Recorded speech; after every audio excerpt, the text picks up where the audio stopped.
Hi, everybody. Elaine Williams here with Captivate the Mic, and I am so excited to share my guest with you. I have the amazing Michelle here from Perfectly Flossom. I'm going to let her tell you all the things. Michelle, I'm so excited that you're here, and it's so Thank perfect you. because it's the new year, new you. I always feel like January is self-hatred month, so I know we can use some of your work. Tell us a little bit about who you are for people who aren't familiar with you yet, please. Sure. Thank you for having me on the show, Elaine. I'm delighted to be here. So, hi, everyone. Michelle Molitor here at Nectar Consulting. I'm the co-author of I Am Perfectly Flossom, How Embracing Imperfection Makes Us Better. And I'm a recovering perfectionist. I got bullied out of my high-tech career. I was a creative director in my former life. And yeah, it was pretty devastating. It literally knocked all the confidence out of me, what little there was, and left me searching. Who am I now and what do I do? And it created a massive case of imposter syndrome for me, and it dialed my perfectionism up to about 1,000. And in the process of trying to figure out my next steps, I discovered coaching as a way to help me figure that out. And getting some coaching many moons ago when it was a very brand new industry, I was like, oh, this is the work I'm meant to be doing. So I pivoted my career and I got trained and certified and became a professional coach back in 2001. And I've been doing it ever since. I love my work. It's really about helping relieve the mental, emotional, physical suffering that people carry around and often hide from themselves and others, to release it out of their nervous system and find greater joy and happiness and success. Wow. Oh, I love it. So much to unpack there. Yes. Michelle, I'm so honored. We've been working together on some different things, and I have learned so much from listening to you talk about your successful client stories and your own journey. And for anybody who's listening, I didn't think of myself as a perfectionist because I'm like, I'm creative, I'm messy, I'm not anal. And yet, I have realized one of my discoveries of 2024 was I am actually a closet perfectionist in some areas. And I had hidden that from myself because I had so much judgment against those anal retentive people who were like, want to cross every T and dot every I. I've always been like, yeah, big picture, let's do it, which is not always great. You need to have details and contracts and so that has been sort of nauseating, but also enlightening to realize, oh, I am a perfectionist in certain things. And that's why I get stopped, like beyond blocked. Like it took me over a year just to tweak a website because I felt like I had to be so perfect because I teach video. Anyways, I'm just encouraging anybody who is listening to this or watching us, you may not think you're a perfectionist, and I encourage you to be open because there may be an area or two in your life where you actually are, and you just have hidden it from yourself. So Yes, it happens to the best of us. And we think is a good thing, right? Because we want things to be just right. We want them to be beautiful. Yes, absolutely. But in our book, which aligns with the Japanese philosophy of kintsugi, which is the art of golden repair, it's about repairing the cracks in broken pottery and mending it with gold dust so that the mended piece is more beautiful, more valuable than before. So if we apply that to ourselves, if we apply perfectionism to ourselves and realize that our broken and cracked places within ourselves are actually part of what make us more beautiful and more awesome, more flossom, as I would like to say, flawed and awesome all at the same time, right? So instead of, I have to get it just, think about, how can I strive for excellence in a way that gets me pretty darn close to my goal of a 100%, but I'm not killing myself in the process, or I'm not moving into procrastination or even avoidance for fear of not getting it right. So when you can embrace striving for excellence, you can get out of that stuck and spinning place and instead get back into action, to reach your goal in a perfectly imperfect way, because nothing is ever final. You can always do over, try again, or take the next step. Learn what you need to learn and keep going forward. I love that. I just wrote a newsletter and I was encouraging people to pick a slogan for the year because I think resolutions are just, they don't work. I was progress, not perfection. And Oh, that's a good one. it's just, and I've been in the 12-step world for 24 years, and I hear people talk a lot about black and white thinking. If I can't do it perfect, then why bother? And that's such a defeatist way to live. And with the pressure of social media, I feel like there's so many unconscious, subconscious things, coming at us. I mean, we put pressure on ourselves, that internal pressure, but then there's that external too. Oh gosh, the statistics around how social media have negatively impacted us are quite staggering, actually. Just amongst young people, 12 to 18 years old, 25 to 30% of kids between 12 and 18 have maladaptive perfectionism Mm. because of social media. Everyone has a perfect life on social media, and I don't. And then I feel bad about myself. And then the negative spiral of negative self-talk and leads to mental health issues, even suicidal ideation, which is really frightening for children. And as adults, it's even higher. Like 68% of Americans are dealing with some level of perfectionism. Wow. That's a lot of people. So That's a the good lot of news is people. y'all are not alone, right? And knowing that you're not alone enables you to go, oh, if I don't have to be perfect, but I can continue to bring my best, how does that change things? How does that shift my energy, my attention, my focus? How does my body feel differently when I take that unnecessary pressure off your system? I love that. And I'm very like triple A like results, and which can be great sometimes, but I know Tony Robbins talks a lot about like doing the work and loving the work of something. And that helps me think about like yoga practice. They don't say yoga perfect, yoga practice, Exactly. right? Because every day your balance can be different. I had so much fun, Michelle. I love behind the scenes. I both love the arts, and they had all these nutcracker ballerinas commenting. And I loved it because I've seen the Nutcracker a gazillion times, but it was so interesting listening to them talk about what was going on in their head during this certain dance. Or, whoops, I fell on the snow that time, and listening to their process. Because ballet, there's so much about perfection. Mhm. So, anyway, yeah, I love your work. I just get a kick out of talking to you every time. And you've spoken at some amazing places like Berkeley. And Michelle, can you tell us one of your favorite success stories so that people might be able to hear something for themselves? Sure, absolutely. In the work that I do, it's really about helping people recognize the conversations they're having with themselves that are detrimental to their well-being. And oftentimes they don't see it, they don't recognize it, but they do see or feel or recognize the pain that they're feeling in their body. And one client who came to me, this was a few years ago, her name's Janae, and she had her own online business, and she was dealing with very chronic IBS, inflammatory bowel syndrome. And she'd had it for over 15 years.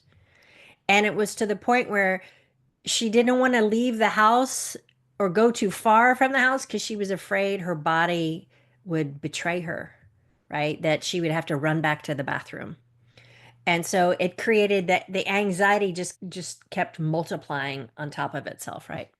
So when she came to me, we did a deep dive into where some of these beliefs came from, right?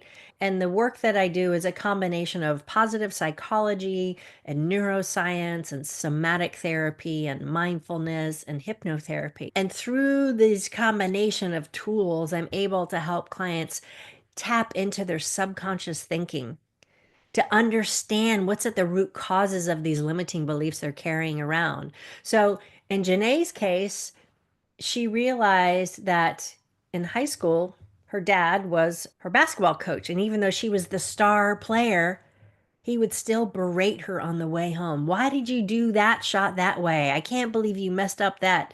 And his need for perfectionism, to be seen as right as the coach, made her into a super perfectionist. So she had to get everything just right, which created high levels of anxiety, which manifested as IBS in her gut.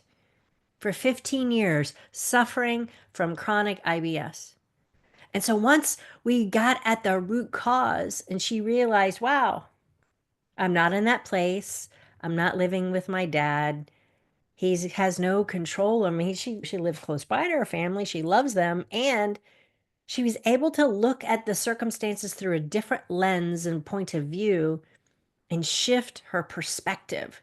So we literally rewrote the story she was telling herself, building new neural pathways in her brain, and her IBS, it stopped. It turned off. Her gut was able to heal finally because of the dynamics of what she was telling herself. Your brain is so powerful. The thoughts that you think manifest your reality. So she was manifesting her need for perfectionism in her gut, and her gut was constantly like, no, it's not right yet. It's not right yet. By doing this work together over just 3 or 4 months, she was able to dial her IBS all the way down to almost zero, increase her happiness and her well being. And a few years later, she came back to me. She just had a baby and she was suffering from postpartum depression pretty badly. And she's, oh, I know I need to reach out to Michelle. And so we did some more work together because the postpartum depression was re-triggering her anxiety. So we reconfigured her thinking and her mindset, the conversation she was having with herself. Her depression went away, her anxiety dialed back down. And since we last spoke, she and her family have moved to the place she always wanted to live. Her business is thriving beyond what she ever imagined. She's just created this really beautiful life for herself because she was able to change her mind. And so it's not as hard as you think, but it can be very challenging because of the old patterns, the stories that we tell ourselves, even the emotional inheritance, the negative stories that we adopt from our families of origin, right? So it's really powerful work that I just love, and I love watching people transform their lives. I love it. I love it. Yeah, I feel like you give people access to freedom and peace. Yeah, absolutely. It's so much fun to be able to take action when you have been unable to. It's It's such a it's gift. so freeing. It's like releasing yourself from a cage because I've been there, right? I've been caught in my own perfectionism. It's why I wrote the book with my colleague Tom Collins, as a way to move beyond my own need for perfectionism and all the stuff that I've carried around for too long. It was really funny because as we were writing it, Tom's wife happened to be our developmental editor. Their business is called Master Book Builders, and they help people write their books. And I just so happened to get to work with both of them because Tom invited me to collaborate with him on this book. And we would work on it chapter by chapter, and we go back and we edit it. And Yvonne would be like, it's perfect, move on. And we're like, okay, we got to walk our talk, right? Step away from the chapter, move on to the next one. It was pretty funny. I love that. Yeah, you can edit, you can make yourself crazy. I love Yes. that. And another thing I think it's important for people to know that I learned from working with you, Michelle, is that perfectionism is a trauma response. Yes. And I guess I'm 56 and I'm still learning. I'm still pulling the puzzles, and I didn't realize, but growing up in high dysfunction, I think I was trying to be perfect, trying to get the love from my alcoholic, insane stepmother and my father. So I was like 4.0, president of everything. But meanwhile, I was also bulimic and doing other self-harming things. But I think I was trying so desperately to get their love and approval. And unfortunately, when you're in the throes of addiction, you don't have it to give. But just like knowing, oh, I never realized that was related. Can you speak to that in case anybody else, if anyone's Yeah, like ding, ding, ding? absolutely.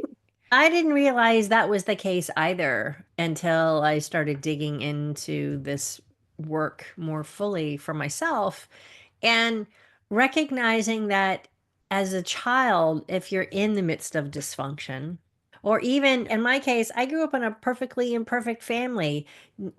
There was no visible dysfunction. My parents are happily married. My brother and sister are lovely human beings. There's no addiction there. However, the level of attention and love that I required was different than what my parents had to give running multiple businesses. So, whether my story, your story, or somewhere in between, right?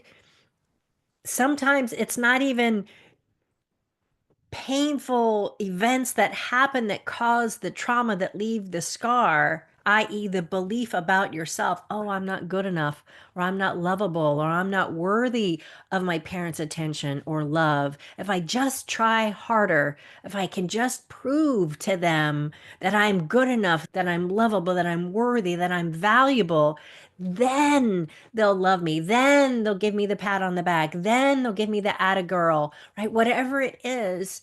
And you can keep yourself caught spinning on that hamster wheel for decades, right? Until you realize and go, oh, what if I took the position that I am enough and I am lovable and I am worthy? And those people in that moment were doing the best they could.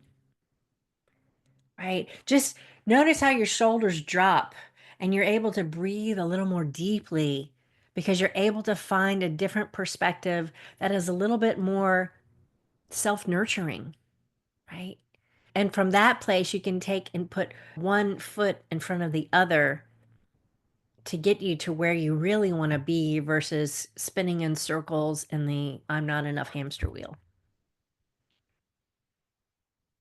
I love that. I love that so much. And I think it's such a waste of energy, right? But Yeah. I think I've also tried to be perfect at my jobs, that trying to be perfect so I can get their approval again. Like I really just talking with you has opened up so many things for me. And I think if anybody's listening who is a people pleaser or a Yep. recovering people pleaser, that Right? it's Or all your there's so many ways that perfectionism sneaks in and you don't even recognize it. That's why I loved it when we were doing our work together, that you're like, "Oh, I'm just a messy perfectionist." Isn't that interesting? I'm like, yeah, "Huh?" And that's okay. Okay. I'm messy and I have a high bar. yeah, Okay, right? But recognizing that then gives you the freedom to go, can I be messy and lower my bar a little bit?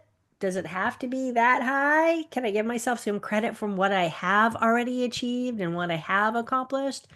Absolutely.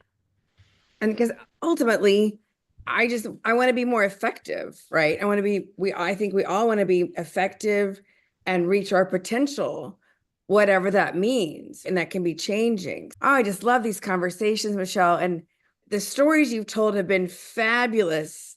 If I may, I would love to give you one tiny tweak Oh, please. I'm in always open to feedback. our fast-paced world. So when you were talking about the IBS woman, I loved it because you went deep into the whole sort of the evolution of the work of it. And I'm just wondering if next time maybe you say, this is a slight sidebar. I'm going to explain a little bit about the process, but stick with me or something like, because we were talking about her and all of a sudden we went more into the work. And so there was a part of me that was like, where do we go? Anyway, it's tiny because it was a beautiful story. And I think sometimes when we can guide our audience, like hang in with me, I'm going to Hmm. explain this thing and then you'll Let understand. me take a left turn here for just a minute and then we'll get Right. back to where we're going. Absolutely. No, I love that. That's perfect.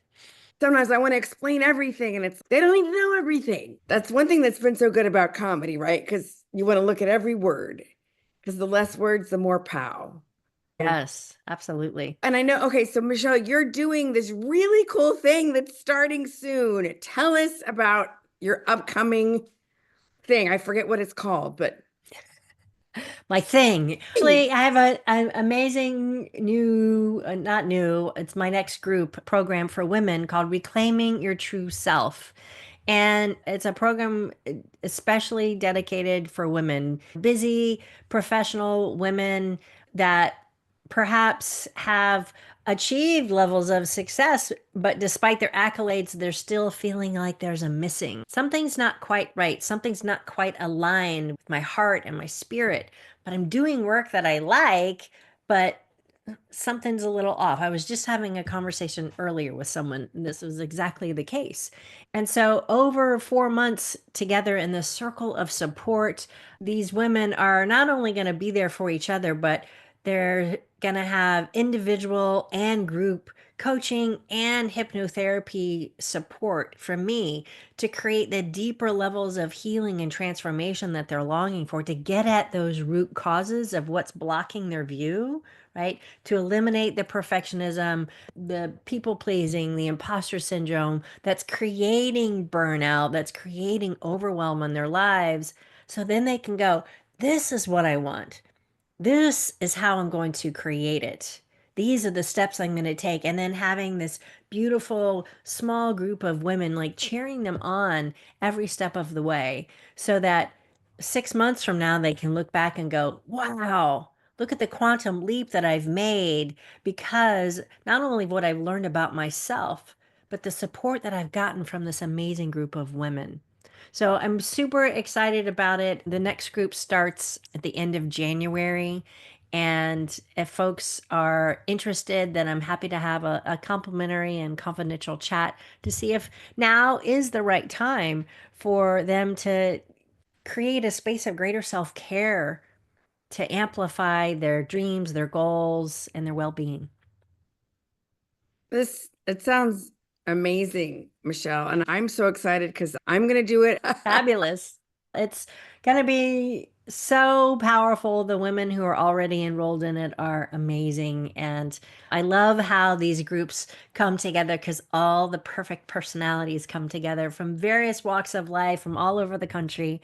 And it's going to be amazing. Very cool. Okay, so if somebody's interested or they want to know about your book or where else, what's the best place for people to find you? Sure. They can always go to michellemolitor.com. I'm sure we'll have a link in the show notes for this. My book, I Am Perfectly Flossom, is available on Amazon and Kindle and Audible. So you can listen to it, you can read it, you can color in it, you can do all the things. And my Reclaiming Your True Self program, all the information's on my website. So you can go find that up in the menu. And yeah, just reach out if you'd like to schedule a chat. It'd be great. I love it. And I just want to say, this time of year, a lot of people they set their goals or their vision or their resolutions, whatever you want to call it. And which is, it is exciting, right? And if you're doing the same thing you've done every year and you're expecting different results, that's the The definition of definition of insanity. crazy. Ask me how I know. Hello, right? And it's great to try again. And this work could be the thing that's really the key to the queendom, if you will, because we know how to set the goals. And then but then it's like taking the action, staying on the course, doing the setback, all the things. But if you have this new set of tools and a new level of understanding about how you work, your behavior, your motivations, your emotional, all the things like, All your blind spots, right? Because that's part of my superpower is people come to me and they're like, my life is great. They've got these blinders on. They think, oh yeah. I'm like, what happens if you take the blinders off? What else is available to you? And they're like, Oh, it never even occurred to me that I could take the blinders off. This just happened to me recently, a conversation that like blew the doors off my way of thinking about certain things. I was like, oh, I've been doing this all wrong. I guess maybe I need to build a bigger pie, right? And so it was really fascinating. And I love it when, the universe conspires to help us see the thing that's usually just on the end of our nose, right? Isn't That we it forgot funny? was Yeah. right there. And yeah, and change course to align more with your true heart's intentions. Your work in the world is so unique and we need it, right? I can't do what you do. No one else can do what you do in the way that you do it. So, being really honest with yourself and saying, what is it that I really want? What brings me so much joy? And how can I move in that direction to have more of that every single day? And when you do, doors and windows start to open up to conspire on your behalf to have what you want. It's really a beautiful thing to witness. I love it. I love watching you talk about your work. It's very inspiring. So thank you everybody so much. I will put all of our details in the show notes and please join us at the end of January. It's not too late. We've still got a few spaces left. Yep, January 22nd is when we begin. And yeah, there's just a few spots left. So please reach out if you're interested. And yeah, we'll get you on the bus. So excited. And thanks everybody for watching and listening. And I can't wait to see you on the screen or stage soon. All right. Bye for now. Bye for now. Thanks. Bye.